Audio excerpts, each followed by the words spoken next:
You are in academics Discord right now with the chat niggas. The floor is yours, King. All right. So now, prior to 2014, I never really had any serious jobs. My primary, I obviously, I've been working since the time I was 14 years old, but the majority of what I spent my life doing was selling dope, moving packs, doing things like that, and, rap money, facilitating battle rap events.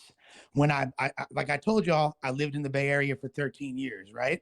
When I moved out of the Bay Area back home to LA, what I had already accomplished, I feel like everything I could in the world of battle rap in the Bay, and I was trying to take it to the next level, combine it with my Hollywood background, and see what we could do, bringing it to the next level. Now, when I moved to LA, immediately what I started to do was take meetings with major companies. um the first thing we tried to do was get a battle rap reality show cracking, and what that was going to be was just a day-to-day glimpse in the life of different battle rappers, and we all knew each other very well. It was me as like the organizer, Disaster, Daylight, and RIP my brother Cadillac Ron. These were going to be the characters on the show, and our significant others, etc. Right? We had a meeting with a company called Relativity Media. Relativity Media is the company that produced shows like Catfish, a bunch of big reality shows, right?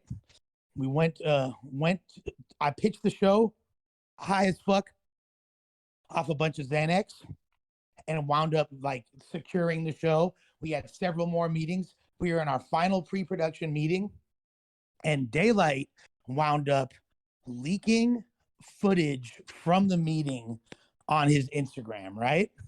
Now, this is right after. Do y'all remember when Eminem had a show called Total Slaughter, the battle rap show? Any of y'all remember that? Yo, we just want to let you get your shit off. Okay, thank you. There's a show, Total Slaughter, that Eminem produced with Royce the 5'9" and all the Slaughterhouse. They had already shot that, but they didn't have an outlet to release it. They wound up when Daylight leaked that, they saw that there's another battle rap show in pre-production. They wound up getting a deal with Fuse TV, and it was announced the next day, and that killed our deal. So I'm looking for a deal, right? At this time, I have a badass bitch that I moved from Canada, fine as fuck. We're engaged. We're getting married in a few months. Everything's like, I'm like, okay, my life's about to get a lot more serious and a lot more expensive. I'm in my like early mid 30s at the time. It's like, let's really get shit cracking, right? So took a few other meetings at other companies, didn't really work out. Uh, Wound up going to a place in Beverly Hills. We have a meeting on Cannon Drive. Cannon Drive is 1 block away from Rodeo Drive. I know y'all heard of that before. So we get to the spot. Apparently, the meeting is with a billionaire, not a millionaire, a billionaire. His name is Alki David. Alki David is the heir to the largest Coca-Cola bottling plant outside of America, the second largest in the world. You could already count the fucking just think about how much money that is, right? He's worth a billion himself. Now, he had a company called Hologram USA. Hologram USA is the company that owned the Tupac hologram. So, going to this meeting with him, he also had a network called Film on TV. Film on TV is one of the original streaming services. Go in there, chop it up with him, told him what I did. I could tell what he wanted for his network was eyeballs. You feel me? He needed viewers. I said, look, I can get you eyeballs. All we got to do is throw a big ass battle event. And he's all, well, how much is it going to cost to throw a big ass battle event? I told him $500,000. He said, okay, we could do that.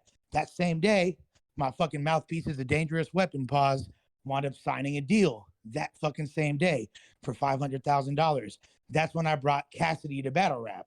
So I wound up getting put on a salary, which was $250,000 for a year to create battle rap content over there. We wound up doing the battle. A bunch of shit wound up transpiring. On top of that, on the heels of that, is when I wound up signing Chief Keef. And this is right when Finito was coming out. And I got this Greek billionaire to spend over $1 million on battle rap and Chief Keef. Now, I had never had a job where I'm making that much money. Most people haven't. I still haven't got a job where I'm getting paid that much. And my life was very expensive. I had just gotten married. Things were really, really crazy. There was a lot at risk. I didn't want to have to go back to doing what I was doing before and, downsizing my lifestyle by 1/3 of what it was. Had an insane monthly overhead. So my job was very, very essential to me.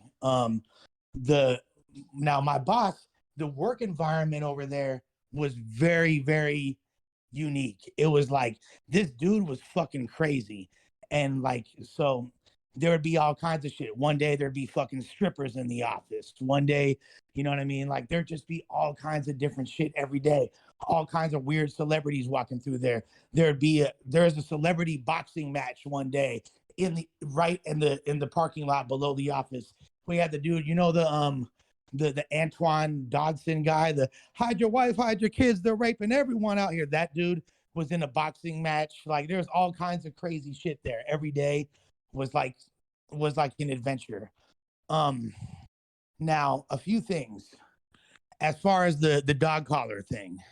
The dog collar thing, since this dude was a billionaire, there'd be different people coming through every day pitching all kinds of crazy inventions to this guy and random shit. And first, keep in mind, I'm high as fuck at this time. I'm on a lot of drugs. So I'm just like doing all kinds of off the hook shit. Now, one day, there was a dude that had like this new high tech dog collar shocker. And he asked, and the was like, does anyone want to fucking volunteer to try this on to see how it feels? And me on some jackass shit, maybe it's like some crazy white boy shit. Like I'm the type of person where like I want to feel like what a taser feels like. Shoot me with a taser so I can feel like what it feels like. I don't like I like to do daredevil stunt shit. So I was like, fuck it. Let me see what this shit feels like. I put that shit on and I got shocked with it. Now, in retrospect, that is fucking hella degrading, but I thought it was funny at the time. You feel me? But looking back, it made me feel like, damn, you know what I'm saying? Now, I also felt like in that environment, there was always it was high pressure. Everybody's trying to get in this dude's good graces. And you kind of have to like, if you down for the get down, you feel me? You have to be down. Now, I didn't have to do that, but I still felt like the fact that I was even asked to do it is wrong, right? So that happened. As far as the taking a shit, him taking a shit in front of me. This is literally when we had opened up the budget for Chief Keef was doing a show in Chicago, right? Except for he can't go to Chicago because you understand why, right? Um, so we were proposing to use his hologram technology to have Chief Keef beamed holographically into Chicago. The show wound up going down. You can see footage of it online, all that shit. Now, while we're literally closing the deal and locking down the different parameters of the deal, I'm talking to this dude. I've been working on this shit hella long. Sometimes he'd be gone out the office for several days, and it's hard to fucking get a hold of him. I'm like, all right, what we gonna do? We need to fucking secure this deal. As we're talking, he's like, oh, I have to leave in 5 minutes. I'm trying to get this fucking contract signed and all this shit. He's like, and then he's walking towards the bathroom, and I'm like, oh, okay, holler at me when you get out. He's like, no, let's keep talking. Walk into the bathroom. He goes into the stall. Now it's not like an open bathroom. I wasn't like looking at him take a shit, but I'm talking to him like a picture like a public restroom. He's in the stall of the restroom talking to me, and we're talking about this deal while he takes a shit. Very unprofessional, not a typical corporate environment. No. Didn't really go ahead. No. I'm sorry. Finish. I'm sorry. Yeah. He walks out. We sign the deal. Boom. Okay. There is also like a female employee in there with like one of the secretaries was with me too. So, which is also like, yeah, that's a whole different story. Did Go ahead. anybody wipe his ass? Nobody wiped his ass. He wiped his own ass. It was nothing like that. Okay. Hopefully he wiped his own ass. I would like to think. I'd like to think. I can neither confirm nor deny there's any ass wiping of any capacity. Now, as far as the 2 girls, 1 cup thing, that was any time there'd be a lot of people. Like we had Cortez Bright, who was Lil Wayne's partner. We had a bunch of different like high profile people would come to the office to talk about deals. This dude would have people regularly watch Two Girls, One Cup and film their reaction. That's what that was. As far as the Mangina thing, one day this motherfucker was in the office and he literally had his fucking dick and balls tucked between his legs and fucking was flexing his mangina. Now, mind you, this is a full corporate office full of an entire sales team. There's a bunch of editors. There's like this whole operation. Now, this is a dream job to me. I got to fucking sign Chief Keef. I have a whole team of people doing battle rap content. I have a TV show over there. I have 2 TV shows. I have so much shit in production. I was like, the fact that my boss, now he did a lot of other shit outside of the context of this weird shit. He did a lot of other things that would be crazy. He would change his mind at the drop of a dime. There'd be erratic phone calls at 5 in the morning and we'd have to reconvince him about something. Anytime it was time for budget to be allocated or a paycheck to be dispersed, we would have to again sell him on a bunch of shit. So there's a lot of things outside of the scope of the abnormal things that I outlined, which were even crazier.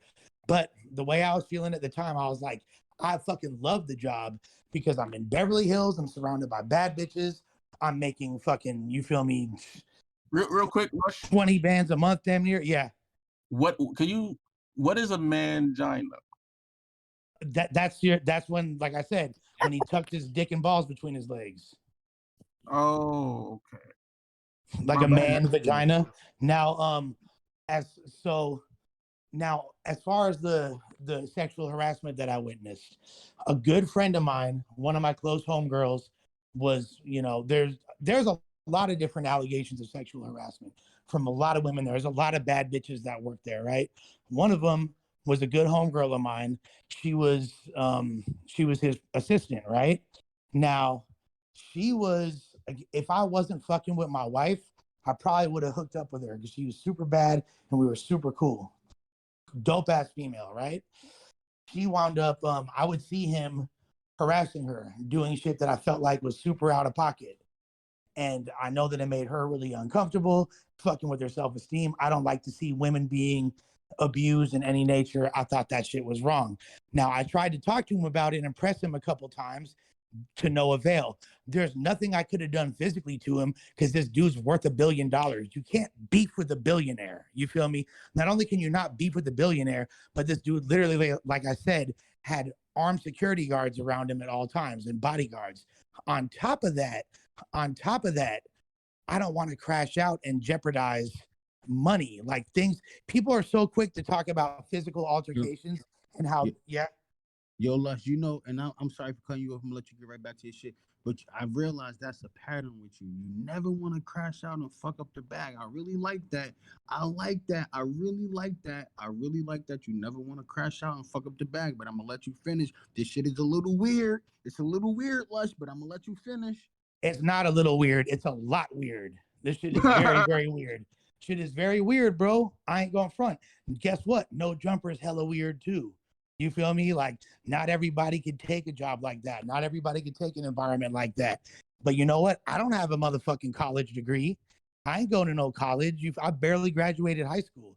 I've been a fuck up my entire life. And the fact that I have an opportunity for 6-figure jobs that won't put me in fucking prison, shit, I'm not fucking that up. And I don't give a fuck. Anybody that has a problem with that or doesn't understand that, it really don't matter to me. And some people making fun of me on the internet, I'm gonna survive. But if I don't have this money, I'm not gonna survive. So I'll just say that, okay? Now, it's back to the lecture at hand. As far as her getting sexually harassed, me not being able to really do anything about it, at a certain point, I wound up quitting.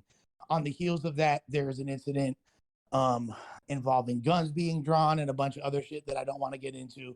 That's neither here nor there. Okay. With that being said, I wind up quitting. I don't talk to Shorty for a while. Then I wind up seeing a bunch of different lawsuits popping up. There's 3 different lawsuits against this guy. All the bitches are winning. They're winning 10 million, 15 million, all this different shit.